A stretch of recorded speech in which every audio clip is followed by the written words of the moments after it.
Setiap dari kita punya masa lalu yang nggak baik. Setiap dari kita berhak untuk menjadi lebih baik. Punya aib masing-masing. Jangan begitulah cara mengusir orang yang mabuk, yang mau sholat di dalam masjid. Kita lihat di dalam video tersebut beberapa oknum mengusir orang yang mabuk mau sholat di dalam masjid. Memang nggak salah secara hukum fikih, orang yang sedang mabuk memang tidak sah untuk melaksanakan sholat karena dalam keadaan yang kehilangan akalnya, belum netral. Orang mabuk kalau mau sholat lebih dulu harus mandi tobat, kemudian dia netral. Ketika dia netral baru dia bisa untuk sholat.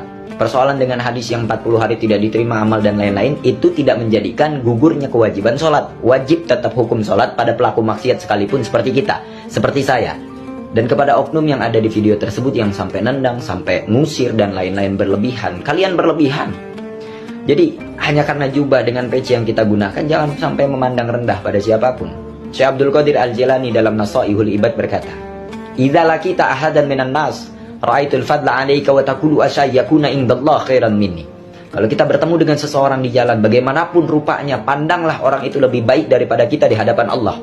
Kalau kita ketemu orang yang lebih tua, pandanglah dia lebih mulia karena dia lebih dulu hidupnya daripada kita. Jangan seperti itu. Salah satu oknum di daerah Medan mungkin ya. Mudah-mudahan video ini sampai ke dia. Nggak begitu cara dakwah dan nggak begitu cara pengusirannya. Kan bisa dengan secara halus.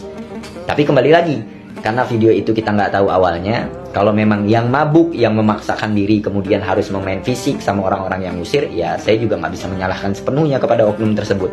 Tapi kalau kejadian itu memang real, oknum-oknum yang mengusir itu melakukan tindak kekerasan pada orang yang sedang mabuk yang ingin melaksanakan sholat, itu adalah salah fatal, tidak diajarkan oleh agama Islam sama sekali. Nauzubillahi min dzalik. Syekh Abdul Qadir mengajarkan kita bagaimana cara memandang manusia, jangan memukul rata semuanya. Kita semua sama di hadapan Allah, yang membedakan hanya amal. Yang mabuk hari ini, mereka punya kesempatan untuk lebih baik. Dan tidak menutup kemungkinan dia akan jauh lebih alim, lebih soleh daripada orang-orang yang mungkin sekarang ngomongin orang yang lagi mabuk. Ngomongin orang yang dalam keadaan maksiat. Mereka tidak butuh apa yang kita sampaikan melalui kekerasan. Mereka butuh doa kita. Mereka butuh kita rangkul mereka. Agar apa? Agar Allah tanamkan taufik hidayah di dalam dirinya sehingga dia berubah jauh lebih baik lagi. Menjadi baik boleh, merasa baik jangan. Karena tidak diajarkan oleh baginda Nabi Muhammad SAW. Semoga saya dan kalian semua yang menonton video ini dijauhkan dari perasaan lebih baik dari yang lainnya. Allahumma sturna bisyutrikal jamil. Allah menutup semua aib-aib kita yang buruk dan diperlihatkan yang baik-baik aja. Kita malu sama Allah kalau harus diperlihatkan yang buruknya.